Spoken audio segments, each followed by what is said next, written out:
Hello friends, मैं आरती यादव आपके अपने YouTube channel biology with Aarti Yadav में आप सभी लोगों का हार्दिक अभिनंदन करती हूँ और इसी के साथ साथ आप सभी को हमारा नमस्कार। तो आज हम आपके लिए 15 अगस्त स्पेशल बहुत ही इम्पोर्टेंट टॉप एमसीक्यू लेकर आए जो आपके फिजिक्स और केमिस्ट्री के क्वेश्चन है। फिजिक्स और केमिस्ट्री के क्वेश्चन है, वो भी एनसीईआरटी बेस्ड क्वेश्चन है। आज की क्लास में हम आपको एनसीईआरटी बेस्ड क्वेश्चन कराऊंगी जो फिजिक्स और केमिस्ट्री के। तो आज की क्लास आपके एग्जाम्स के लिए वेरी वेरी इंपोर्टेंट है। जिस प्रकार के क्वेश्चन आज हम आपको सॉल्व कराऊंगी, इसी प्रकार के क्वेश्चन आपके एग्जाम में पूछे जाते हैं। चाहे आप किसी भी एग्जाम की तैयारी 2021 में कर रहे हो, जैसे कि सीपी नेट हुआ, RUHS, BSc nursing, GSVM Kanpur, BHU, paramedical, pharmacy, किसी भी एग्जाम की तैयारी 2021 में यदि आप लोग कर रहे हो और आपको 2021 में सिलेक्शन लेना है, तो आज की क्लास आपके लिए बहुत ही इम्पोर्टेंट क्लास रहेगी। तो आज की क्लास को आप लोग कंप्लीट जरूर देखिएगा और साथ ही साथ आपसे एक बात बोलनी है कि आज की वीडियो को आप लोग इतना शेयर कर दो कि आपके चैनल पर शाम तक 1000 सब्सक्राइब कंप्लीट हो जाए। आप लोग बहुत ज्यादा सपोर्ट करते हो, थोड़ा थोड़ा सपोर्ट और कर दीजिए जिससे शाम तक इस चैनल पर 1000 सब्सक्राइब कंप्लीट हो जाए। प्लीज इस वीडियो को ज्यादा से ज्यादा अपने दोस्तों के साथ शेयर करना। देखो, चैनल आपका है और मेहनत हमारी है, हम मेहनत कर रहे हैं। यदि आप लोग थोड़ा भी सोचोगे हमारे बारे में तो आपका भी भला है और हमारा भी भला होगा इसमें। तो ज्यादा से ज्यादा आज वीडियो को शेयर कर दो। इतना सपोर्ट करते हो, थोड़ा थोड़ा आज कर दीजिए। सभी लोग एक एक शेयर भी करोगे तो अभी शाम तक कितने 1000 सब्सक्राइब कंप्लीट हो जाएंगे। तो आज की वीडियो को ज्यादा से ज्यादा शेयर करें, लाइक करें, अच्छी लगे। और चैनल को अभी तक आपने सब्सक्राइब न किया और जो भी स्टूडेंट्स अभी अभी हमसे न्यू जुड़ रहे हैं, प्लीज इस चैनल को सब्सक्राइब करके बेल आइकन को प्रेस ऑल पर क्लिक जरूर कर लें। और आपकी फिजिक्स की क्लास है वो आपको 25 अगस्त से मिलने लगेगी। 25 अगस्त से आपको कंटिन्यू क्लास मिलेगी। थ्योरी बहुत ही इंपोर्टेंट क्वेश्चंस आपको सॉल्व कराए जाएंगे 25 अगस्त के बाद। तो लगातार हमारे साथ बने रहना। और 25 अगस्त के बाद आपको शायद केमिस्ट्री की क्लास भी मिल सकती है। एक 15 अगस्त स्पेशल पर एक न्यू अनाउंस हम करना चाहती हूँ कि आपको एक न्यू सदस्य मिलाएंगे, न्यू टीचर से मिलाएंगे जो सीपी नेट सिलेक्टेड है, रेडियोलॉजी सिलेक्टेड है और उन्हीं से हम केमिस्ट्री की क्लास कराना चाहती हूँ। केमिस्ट्री की क्लास वो लेकर आएंगे, बहुत ही इंपोर्टेंट क्लास रहेगी वो। तो आप लोग क्या केमिस्ट्री क्लास करना चाहते हो? या करना चाहते हो तो लगातार हमारे साथ बने रहना। 25 अगस्त के बाद आपको केमिस्ट्री और फिजिक्स दोनों की क्लास मिलने लगेगी, ठीक है? तो चैनल को ज्यादा से ज्यादा शेयर करें, तभी आपको 25 अगस्त से क्लास मिल पाएगी। तो चलिए अब क्वेश्चन को स्टार्ट करते हैं। देखते हैं question number first. Question number first है वो आपको स्क्रीन पर दिखाई दे रहा होगा। क्वेश्चन हमारा क्या है, पढ़ते हैं ध्यान से और ध्यान से आप लोग भी पढ़ना। स्क्रीन पर आपको क्वेश्चन दिखाई दे रहा होगा। क्वेश्चन ये हमारा कि एक उपग्रह पृथ्वी के चारों ओर, एक उपग्रह पृथ्वी के चारों ओर दीर्घ वृत्ताकार कक्षा में चक्कर लगा रहा है, इसकी चाल क्या है? इसकी चाल क्या है? एक उपग्रह पृथ्वी के चारों ओर दीर्घ वृत्ताकार कक्षा, कैसी दीर्घ वृत्ताकार कक्षा, इस प्रकार से दीर्घ वृत्ताकार कक्षा में चक्कर लगा रहा है, तो इसकी चाल क्या होगी? ऑप्शन नंबर है इसमें लिखा होगा, आपको दिखाई दे रहा होगा स्क्रीन पर। कक्षा के सभी बिंदुओं पर समान होगी, पृथ्वी के निकटतम होने पर अधिकतम होगी, पृथ्वी के दूरतम होने की अधिकतम होगी, उपग्रह के द्रव्यमान पर निर्भर करते हुए लगातार बढ़ती अथवा घटती रहेगी। तो देखो, क्वेश्चन नंबर जो 1 का जो आंसर होगा, एक उपग्रह पृथ्वी के चारों ओर दीर्घ वृत्ताकार कक्षा में चक्कर लगा रहा है, तो इसकी जो चाल होगी वो ऑप्शन नंबर जो बी आपको दिखाई दे रहा हो वो राइट आंसर होगा। ऑप्शन नंबर जो बी है वो इस क्वेश्चन का राइट आंसर है। क्या होगा?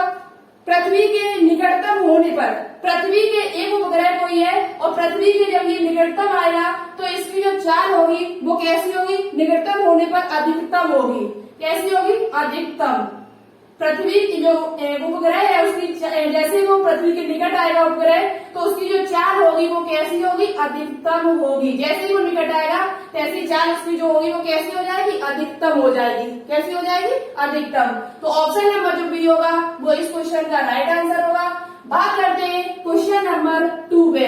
क्वेश्चन नंबर 2 भी आपको स्क्रीन पर दिखाई दे रहा है, जो आपका न्यूमेरिकल है। क्या है? आपका न्यूमेरिकल है और बहुत ही इंपोर्टेंट न्यूमेरिकल है। इस प्रकार के क्वेश्चंस आपके एग्जाम में पूछे जाते हैं। तो ऑप्शन नंबर क्वेश्चन नंबर जो 1 है उसका ऑप्शन नंबर बी राइट होगा। बात करते हैं क्वेश्चन नंबर 2। क्वेश्चन नंबर जो 2 है वो आपका न्यूमेरिकल है और बहुत ही अच्छी तरीके से आपको इस न्यूमेरिकल को समझना है, क्योंकि इसी प्रकार के न्यूमेरिकल आपके एग्जाम में पूछे जाते हैं। तो न्यूमेरिकल क्या है, आप लोगों को स्क्रीन पर क्वेश्चन दिखाई दे रहा होगा। क्वेश्चन नंबर 3, कोई उपग्रह पृथ्वी के पृष्ठ से 400 किलोमीटर की ऊंचाई पर, कितनी ऊंचाई पर, 400 किलोमीटर, यानी कि h बराबर कितने, 400 किलोमीटर की ऊंचाई पर, h बराबर कितनी ऊंचाई पर, 400 किलोमीटर ऊंचाई पर, ठीक है, ऊंचाई पर पृथ्वी की परिक्रमा कर रहा है। किसकी परिक्रमा कर रहा है, पृथ्वी की परिक्रमा कर रहा है। तो इस उपग्रह को पृथ्वी के गुरुत्वीय प्रभाव से बाहर निकालने में कितनी ऊर्जा खर्च होगी, कितनी ऊर्जा, मतलब कि आपको ऊर्जा निकालनी होगी, क्या निकालनी होगी, ऊर्जा खर्च होगी। कितनी ऊर्जा खर्च होगी, उपग्रह का द्रव्यमान 200 केजी है, उपग्रह का जो द्रव्यमान है वो कितना दिया है, 200 केजी दिया हुआ है। उपग्रह का जो द्रव्यमान है वो कितना दिया है, 200 केजी, किसका, उपग्रह का द्रव्यमान है वो कितना दिया, 200 केजी दिया हुआ है। पर साथ ही साथ पृथ्वी ऊर्जा 200 केजी, पृथ्वी का जो द्रव्यमान यहाँ पर आपको देखो, उपग्रह का द्रव्यमान है तो स्मॉल एम होगा, पृथ्वी यदि उपग्रह का द्रव्यमान है तो स्मॉल एम होगा, यदि पृथ्वी का द्रव्यमान है तो यहाँ पर कैपिटल एम होगा। किसका द्रव्यमान है, पृथ्वी का द्रव्यमान है तो कैपिटल एम होगा। ए बराबर जो आपको मान दिया है और पृथ्वी का द्रव्यमान जो होता है वो 6.0 × 10⁻24 केजी होता है। ये मान भी आप लोग याद कर लेना, ठीक है। अब बात करते हैं कि पृथ्वी की त्रिज्या दी होगी आपको, उसमें सवाल में आपको दिखाई दे रहा होगा पृथ्वी की जो त्रिज्या दी है वो कितनी दी है, पृथ्वी की त्रिज्या आर, कैपिटल आर, पृथ्वी की त्रिज्या जो आपको दी है वो कितनी दी हुई है, 6 ×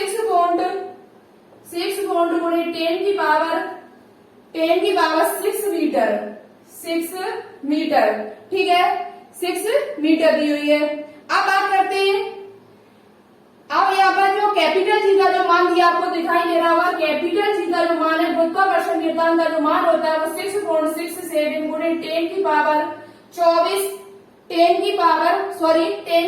10⁻11 न्यूटन मीटर स्क्वायर प्रति केजी स्क्वायर। ये क्या है, गुरुत्वाकर्षण निर्दान है।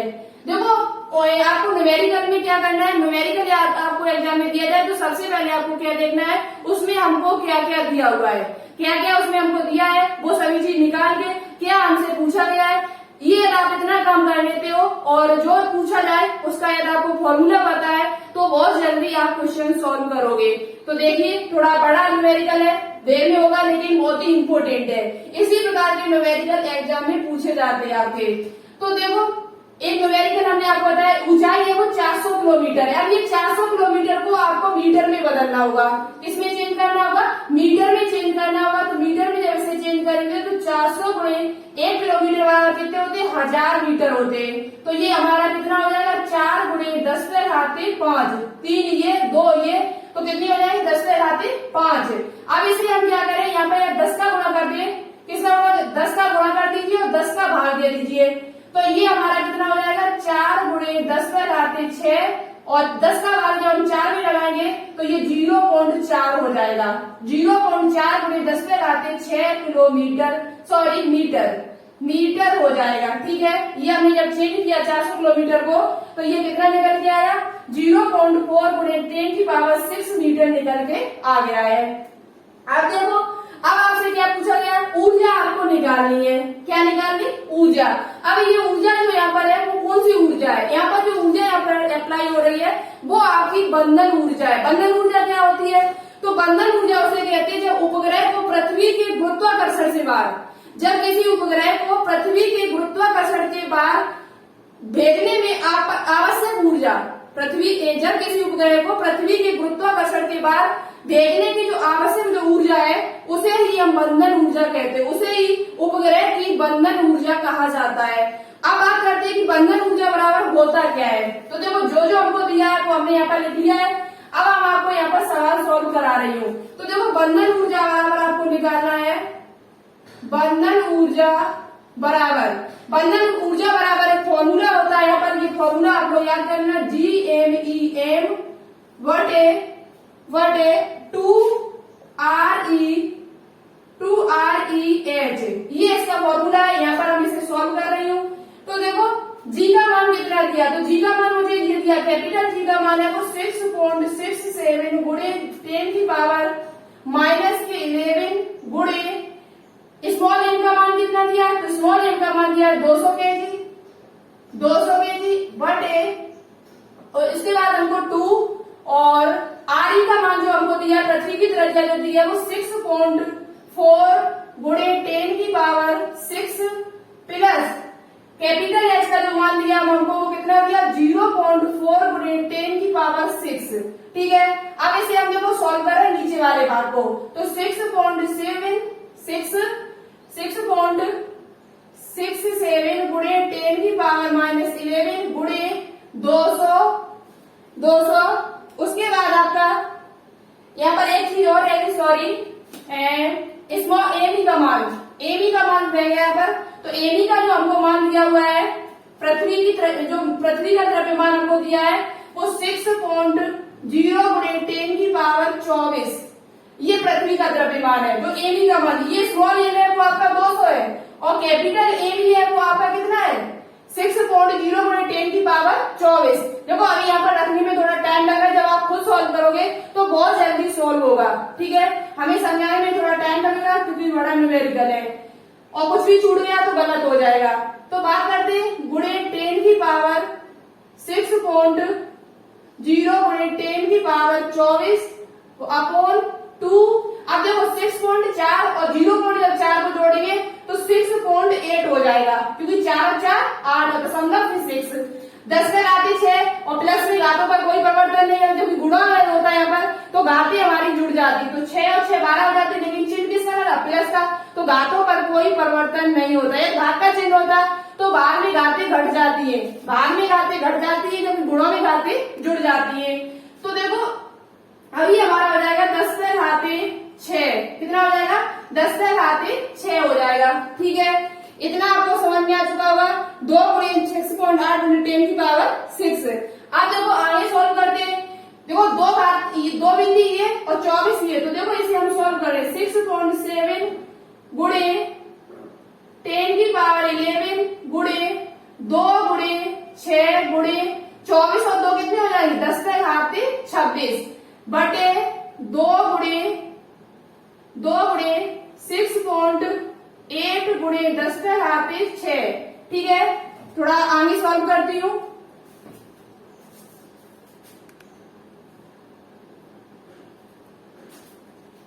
तो देखिएगा यहाँ पर हम आपको सॉल्व करके दिखाते हैं। तो देखो ये 2 से 2 कट जाएंगे, 2 से 2 हमारे कैसे हो जाएंगे, कट जाएंगे। अब देखो यहाँ पर घाते कितनी है, 6 यहाँ पर है, ये कितनी घाते हैं, 6 घाते हैं। ठीक है, तो 6 घाते अब आगे लिखते हैं, जब हमारा 6.67 गुणे 10 की पावर -11 और यहाँ कितना बचा, 6 गुणे 10 पे घाते 26 वटे 6.8 गुणे 10 पे घाते 6। ठीक है, अब बात करते हैं, देखो यहाँ जब ऐसे हम काटेंगे तो 2 3 6 और 2 3 6 2 चौकू 8, कितना हो जाएगा, 3.4 हो जाएगा। अब देखो 26 में से 11 जाएंगे, 26 प्लस की खाते 11 माइनस की खाते, तो 26 में से जब 11 जाएंगे तो कितने बचेंगे, 15।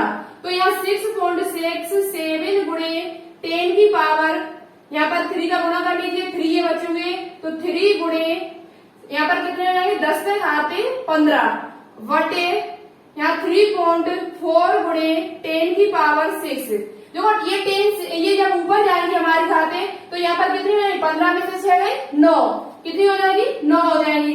तो देखो जब 3.4 का भाग हम 6.67 में लगाएंगे तो ये भाग हमारा जो जाएगा वो 1.96 में जाएगा, कितना जाएगा, 1.96 में ये भाग हमारा जाएगा। भाग लगा के आपको देख लेना, 1.96 में ये जाएगा, और 1.96 का गुणा जब हम 3 में करेंगे तो 6 की 18 की 8 हासिल में 1, 9 की 27 27 और 1 28 की 8 हासिल में 2 और 3 1 3 और 1 5 5 दशमलव 2 अंक बाद दशमलव है तो 5.88 और ये 10 तक आते 6 जब ये ऊपर जाएंगे तो 15 में से 6 जब हमारा जाएगा तो 10 तक आते कितनी 9 बच जाएगी।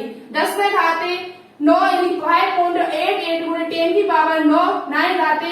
और क्या पूछा था, ऊर्जा, क्या हमसे पूछा था, ऊर्जा, बंधन ऊर्जा निकालनी थी, तो ये हमारा जूल में निकल के आ जाए। इसे हम लिख सकते हैं 5.88 है तो 8 को हम 9 में लिख सकते हैं, ठीक है। तो 5.9 जूल आंसर इसका हो जाएगा। या तो आपको ऑप्शन में ये मिलेगा या ऑप्शन में ये मिलेगा, दोनों ही ये राइट है। तो इसका जो भी ऑप्शन होगा वो हमारा राइट आंसर होगा, ऑप्शन नंबर ए बी जो कुछ होगा आपका, पर सॉल्व आपका इसी प्रकार से होगा। मेन बात क्या है, आपको ये फॉर्मूला आपको याद करना है। बंधन ऊर्जा बराबर होता है कैपिटल जी एम ई का मतलब है यहाँ पृथ्वी का द्रव्यमान और स्मॉल एम का मतलब है उपग्रह का द्रव्यमान बटे 2 REH हमारी पृथ्वी की त्रिज्या है और H हमारी है जो आपकी ऊंचाई है। इस प्रकार से आपका ये सवाल सॉल्व करके आंसर ये आपका आ चुका है। अब बात करते हैं क्वेश्चन नंबर 3 पर। आप लोग स्क्रीनशॉट लेना चाहते हो तो स्क्रीनशॉट ले लेना। बात करते हैं क्वेश्चन नंबर 3 पर, ठीक है।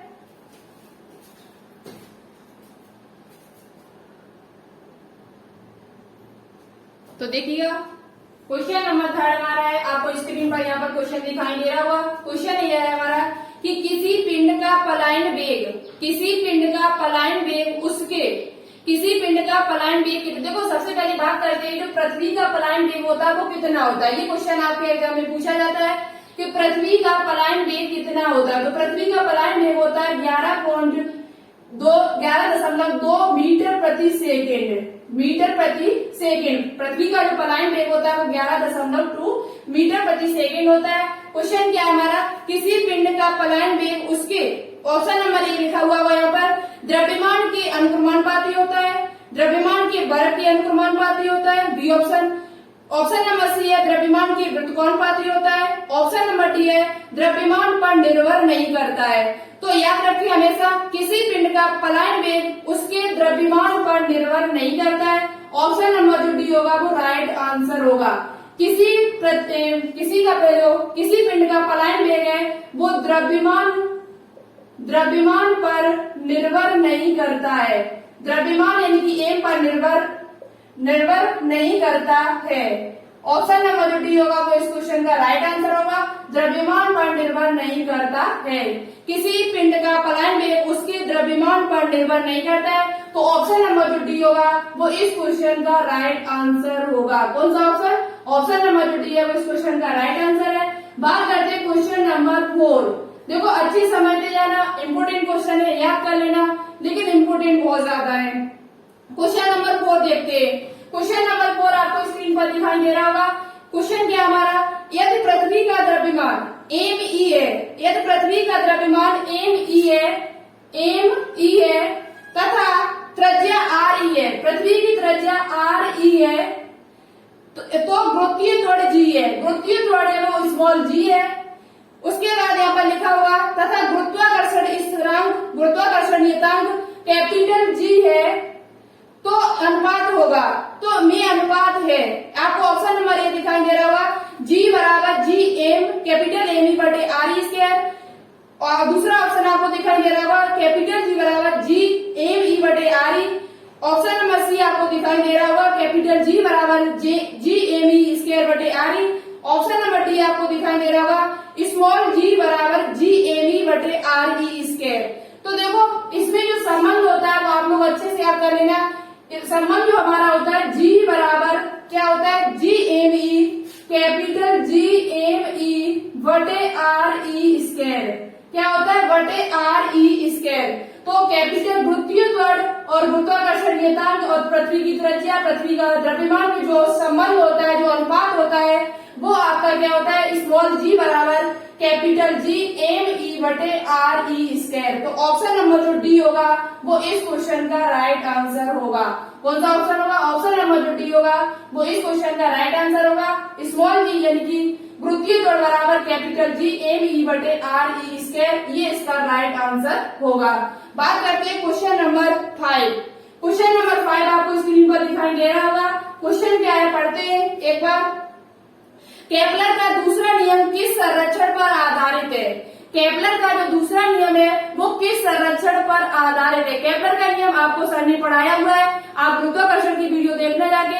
सत्येंद्र सर के द्वारा बहुत ही अच्छी तरीके से केपलर का नियम दूसरा पढ़ाया गया है, बहुत ही डिटेल से उन्होंने पढ़ाया है। तो आप लोग जो भी फिजिक्स की अभी तक की क्लासेस डली हुई है तो एक बार उनको देख लीजिएगा, तब तक आपकी आगे क्लास भी स्टार्ट हो जाएगी। जो भी पीछे क्लासें आपकी छूटी हुई है उन सभी क्लासों को आप लोग जरूर देखें। फिजिक्स की जो भी क्लास अभी तक डली हुई है सभी क्लासें आपके लिए वेरी वेरी इंपोर्टेंट है, ठीक है।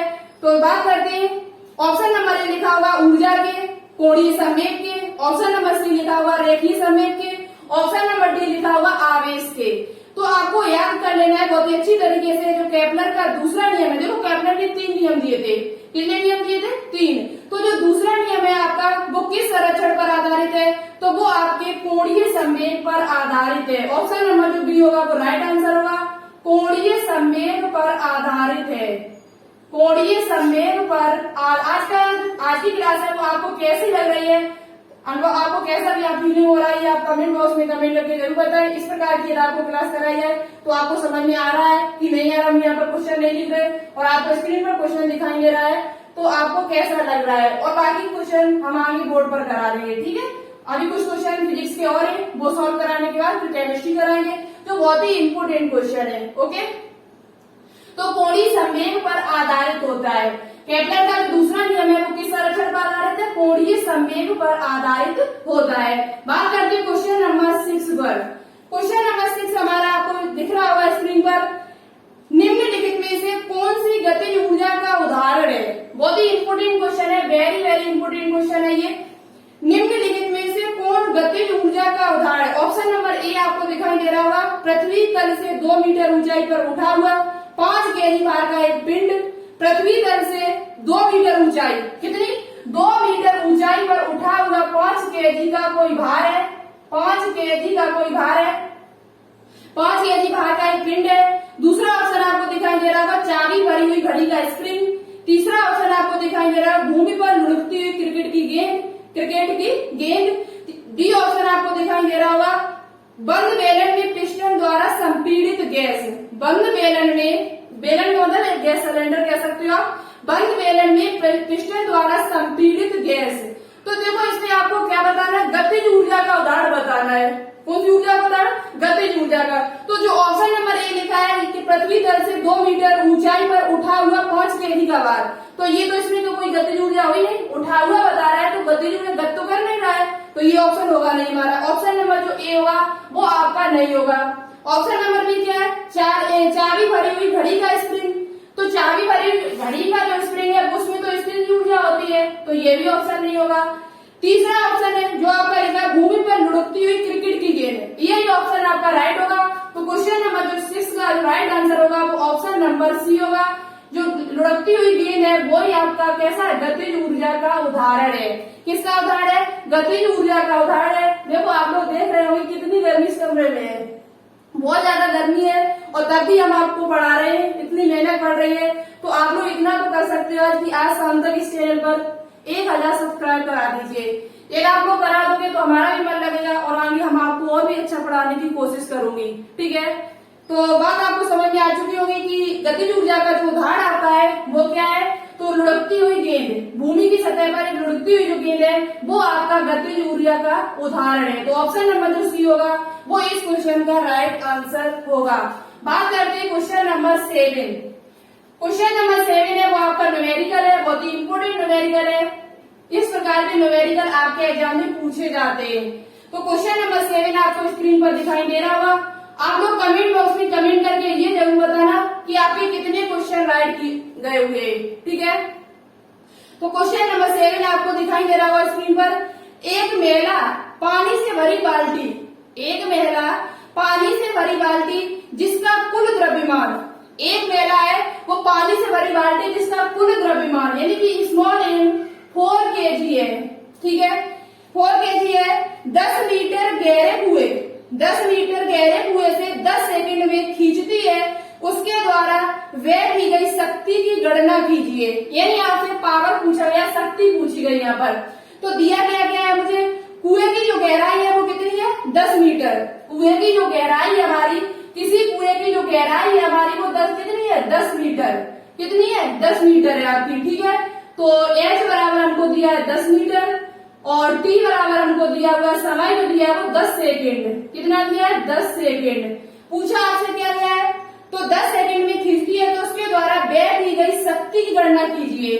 शक्ति यानी कि आपको पावर पूछा गया, P बराबर आपको निकालना है, जबकि G का मान उसमें दिया हुआ नीचे कितना दिया है मुझे 10 मीटर प्रति सेकेंड स्क्वायर, 10 मीटर प्रति सेकेंड स्क्वायर, क्योंकि G का मतलब क्या होता है गुरुत्वीय त्वरण।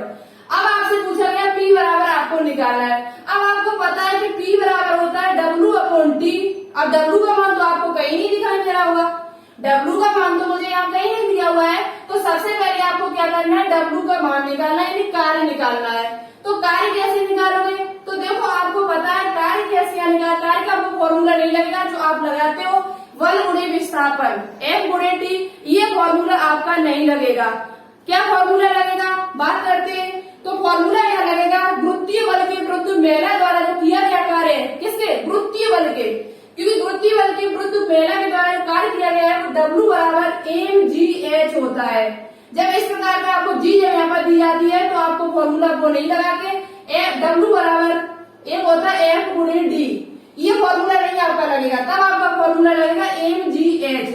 तो बात करते हैं m का मान मुझे कितना दिया 4, G का मान कितना दिया मुझे 10, h का मान कितना दिया 10, तो ये कितना हो गया 400। 400 जूल ये आपका हो चुका है, कितना हो गया 400। अब देखो सेकंडों में ये आंसर निकलेगा हमारा।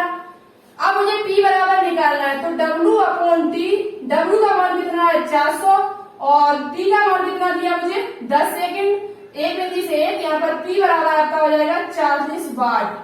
तो जो भी ऑप्शन इसमें राइट होगा वही राइट आंसर होगा, A B जो आपको दिया जाए तो 40 वाट इसका मान होगा। इस प्रकार से क्वेश्चन आपके एग्जाम में पूछे जाते हैं।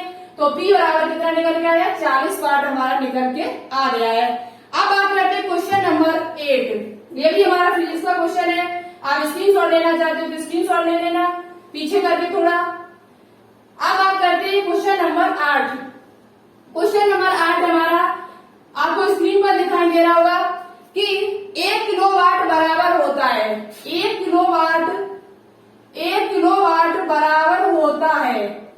बराबर होता है कितने के बराबर होता है। ऑप्शन नंबर ए आपको दिया हुआ वहां पर 1.34 अश्व सामर्थ्य के बराबर, 10 अश्व सामर्थ्य के बराबर, या 746 अश्व सामर्थ्य के बराबर, एचपी जिसे कहते हैं, या इनमें से कोई नहीं।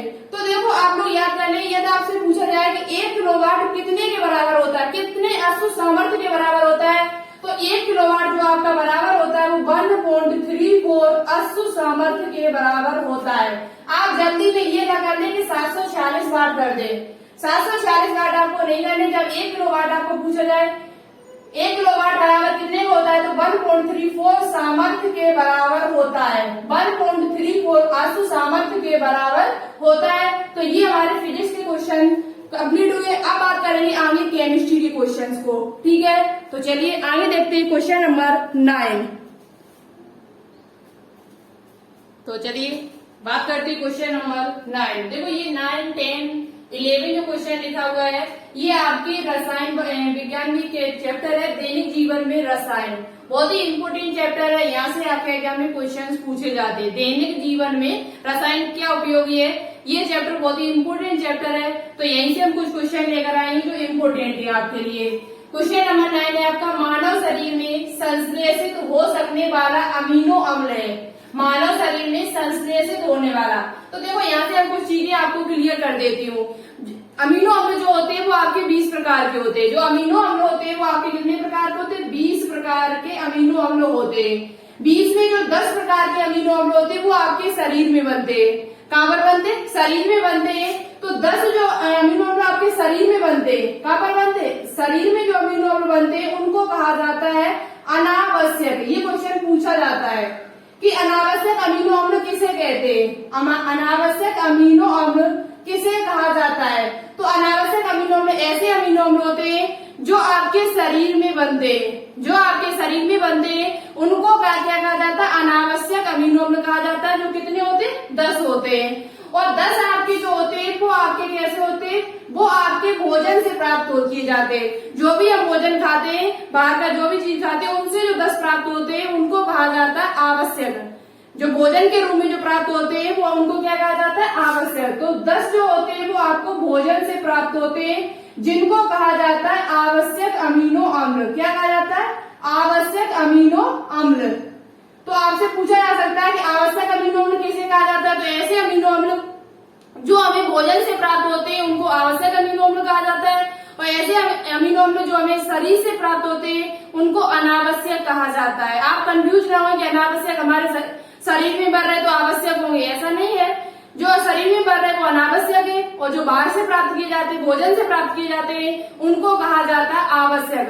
अमीनो अम्ल जब बहुत सारे, यानी कि 1 लाख अमीनो अम्ल बहुत सारे बहुलक इसका निर्माण होता है, बहुत सारे अमीनो अम्ल जब मिलते हैं, एक से अधिक जब अमीनो अम्ल मिल जाते हैं तो इसे कहा जाता है, इस चेन को हम कह सकते हैं प्रोटीन। एक से अधिक जब अमीनो अम्ल मिलते हैं तो क्या बनता है, प्रोटीन का निर्माण होता है। हमारे शरीर में जो प्रोटीन बनती है वो किससे बनती है, अमीनो अम्ल से। तो आपसे पूछा जा सकता है कि प्रोटीन की सबसे छोटी इकाई क्या है, प्रोटीन किसका बहुलक है, तो प्रोटीन जो होता है वो अमीनो अम्ल का बहुलक होता है। किसका बहुलक होता है, अमीनो अम्ल का बहुलक होता है। तो ये 2-3 question very very important question है।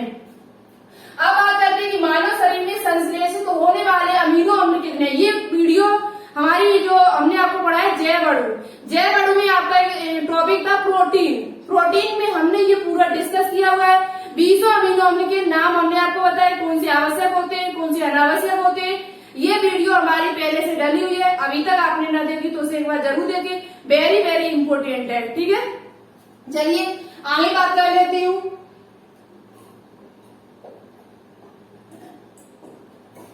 तो देखो अब बात करते हैं कि मानव शरीर में संश्लेषित हो सकने वाला अमीनो अम्ल कौन सा है। तो देखो मानव शरीर में जो बनने वाला जो अमीनो अम्ल है इनमें से वो आपका कौन सा है, तो वो आपका है कौन सा अमीनो अम्ल, एलानिन। कौन सा है, एलानिन। एलानिन जो अमीनो अम्ल होता है ये मानव शरीर में बनता है, और इसलिए इसे क्या कहा जाता है, अनावश्यक अमीनो अम्ल कहा जाता है। शेष आपके जो है वो आपके क्या है, आवश्यक अमीनो अम्ल, लाइसिन हुआ, हिस्टीडीन हुआ, वेलिन हुआ। अब इसमें भी देखो कुछ उदासीन होते हैं, कुछ क्षारीय होते हैं, और कुछ आपके अम्लीय होते हैं। कुछ अमीनो अम्ल जो होते हैं वो क्षारीय होते हैं, कुछ उदासीन होते हैं, कुछ कैसे होते हैं, अम्लीय होते हैं। तो इनमें से कौन सा कैसा है, तो देखो आपका जो लाइसिन है ये आपका क्षारीय है। जो लाइसिन है वो आपका कैसा है, क्षारीय। आपसे पूछा जा सकता है कि क्षारीय अमीनो अम्ल लाइसिन कैसा अम्ल है, तो क्षारीय अमीनो अम्ल है। बात करते हैं हिस्टीडीन कैसा है, तो हिस्टीडीन जो आपका ये भी आपका क्षारीय ही है। कैसा है, क्षारीय। हिस्टीडीन जो आपका वो कैसा अमीनो अम्ल है, क्षारीय अमीनो अम्ल है। जबकि वेलिन की बात की जाए तो ये आपका उदासीन है। कैसा है, उदासीन। कैसा अमीनो अम्ल है, उदासीन है ये। जबकि एलानिन की बात की जाए तो एलानिन भी आपका उदासीन ही है। कैसा है, उदासीन। एलानिन भी आपका उदासीन है, वेलिन भी आपका उदासीन है, जबकि हिस्टीडीन और लाइसिन जो आपके ये दोनों आपके क्षारीय अमीनो अम्ल होते हैं। तो ये क्वेश्चन आपको बहुत ही अच्छी तरीके से समझ में, यहाँ से आपने कम से कम 5-6 क्वेश्चन सीखे होंगे, आशा करती हूँ मैं ऐसी। अब बात करते हैं क्वेश्चन नंबर 10। क्वेश्चन नंबर 10 है कि इंसुलिन के जल अपघटन, इंसुलिन के जल अपघटन से प्राप्त होता है। जब इंसुलिन जो हमारा एक प्रकार का हार्मोन है जो अग्नाशय की बीटा कोशिकाओं से स्रावित होता है, अग्नाशय की बीटा कोशिकाओं से ये स्रावित होता है। तो इंसुलिन के जल अपघटन जब इसमें किया जाए तो क्या प्राप्त होगा, ग्लूकोज, फ्रक्टोज, ग्लूकोज तथा फ्रक्टोज या लैक्टोज। तो अच्छे से याद कर लेना, इंसुलिन के जल अपघटन से फ्रक्टोज प्राप्त होता है। क्या प्राप्त होता है, फ्रक्टोज प्राप्त होता है। और फ्रक्टोज का फॉर्मूला वही होता है जो ग्लूकोज का होता है, C6H12O6। तो ऑप्शन नंबर जो बी होगा वो इस क्वेश्चन का राइट आंसर होगा। कौन सा होगा, ऑप्शन नंबर जो डी होगा वो इस क्वेश्चन का राइट आंसर होगा। बात करते हैं क्वेश्चन नंबर 11। सुक्रोज एक है मोनोसैकेराइड, डाइसैकेराइड, ट्राइसैकेराइड या पॉलीसैकेराइड। तो देखो सुक्रोज जो है वो हमारा क्या है, तो एक प्रकार का डाइसैकेराइड होता है। डाइसैकेराइड क्यों कहा जाता है इसे ओलिगोसैकेराइड भी कह सकते हैं। डाइसैकेराइड का जो दूसरा नाम है वो आपका ओलिगोसैकेराइड भी है। तो डाइसैकेराइड क्यों कहते हैं, क्योंकि ये ग्लूकोज और फ्रक्टोज से मिलकर बना होता है। ग्लूकोज और प्लस फ्रक्टोज, ग्लूकोज तथा फ्रक्टोज से ये मिलकर बना होता है, तो इसलिए इसे क्या कहा जाता है, डाइसैकेराइड कहा जाता है। डाइसैकेराइड क्या है, तो एक प्रकार का कार्बोहाइड्रेट, यानी सुक्रोज जो आपका है वो एक प्रकार का कार्बोहाइड्रेट होता है। ठीक है, अब बात करते हैं क्वेश्चन नंबर 12। क्वेश्चन नंबर 12 बहुत ही इंपोर्टेंट क्वेश्चन है। निम्नलिखित में से थर्मोस्टैटिक प्लास्टिक क्या होती है? थर्मोस्टैटिक प्लास्टिक का मतलब क्या होता है, तो ऐसी प्लास्टिक जिसे एक बार सेट कर लो, एक बार सेट होती है, दोबारा से हम उसे यदि पिघलाएंगे कुछ करेंगे तो वो दोबारा से वो चीज नहीं बन पाएगी। तो थर्मोस्टैटिक सेट एक बार सेट हो गई तो हो गई, दोबारा से उसे सेट नहीं किया जा सकता, दूसरा सामान उसे नहीं बनाया जा सकता उसे दोबारा से, यानी उसे दोबारा से उसे उसका दोबारा से कोई चीज दोबारा से नहीं बनाई जा सकती है, सेट नहीं किया जा सकता है। तो निम्नलिखित में से थर्मोस्टैटिक प्लास्टिक कौन सी होती है? तो देखो थर्मोस्टैटिक प्लास्टिक जो आपकी है वो आपकी बेकेलाइट होती है। बेकेलाइट जो आपकी है वो एक प्रकार की प्लास्टिक है, जो कैसी प्लास्टिक है, थर्मोस्टैटिक प्लास्टिक कही जाती है। कौन सी प्लास्टिक है? थर्मोस्टैटिक प्लास्टिक है। ऑप्शन नंबर जो सी होगा वो इस क्वेश्चन का राइट आंसर होगा। बात करते पीवीसी हुआ, पॉलीथीन हुआ, तो ये कैसी प्लास्टिक है? तो ये आपकी जो होती है वो कैसी होती है, थर्मोप्लास्टिक कही जाती है। पीवीसी है, पॉलीथीन है, टेफ्लॉन है। कौन सी? टेफ्लॉन।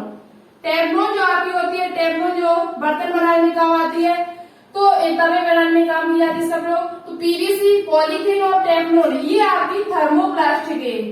इनको एक बार पिघला के दोबारा से फिर बनाया जा सकती है कोई वस्तु, लेकिन बेकेलाइट को एक बार एक बार सेट हो गई दोबारा नहीं बनाया जा सकता उसे कोई सामान। तो ये कैसी है आपकी थर्मोस्टैटिक प्लास्टिक है, सॉरी थर्मोप्लास्टिक। कैसी प्लास्टिक है? थर्मोप्लास्टिक। ठीक है, थर्मोप्लास्टिक होती है। तो ऑप्शन नंबर जो सी होगा वो इस क्वेश्चन का राइट आंसर होगा। थर्मोस्टैटिक जो प्लास्टिक है वो कौन सी है? बेकेलाइट है। बात करते हैं क्वेश्चन नंबर 13।